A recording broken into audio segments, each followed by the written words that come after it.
Ovo je server kojem sam zaboravio ime, ali jako dobar, počeo sam da snimam. Ovo je PvP, kao što vidite sada jako malo igrača. IP u opisu deskripcije. Ima dosta warpova, warp, hunt, obre warp, hunt.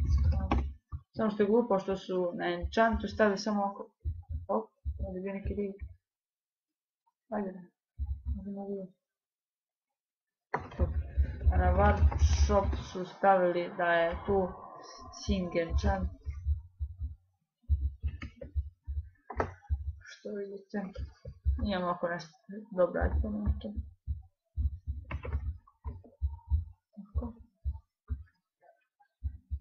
Koliko imamo para, money. Dobro, 36 milijuna. Hvala moj eventima. Hvala sve top. Oh, fuck. Koliko njih imam mnogo.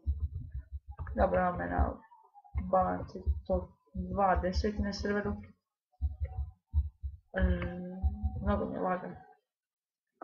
Dajem sve od sebe da mi ne laga, ali svaki put mi laga. Zanim oko kao. Da bi neki raid, dobar raid. Čekaj da sam ovo gledam.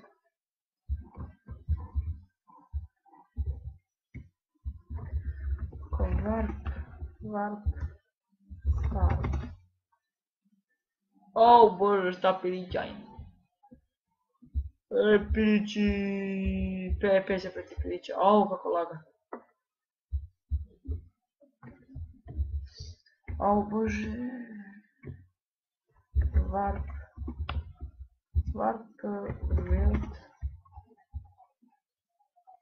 Opa, Yu-Gi-Oh na televizoru, je. Moram prekinem video da bi gledao Yu-Gi-Oh. Šalim se. Evo, veteran, skrat. Ode sword, daj mi sword. Evo ga.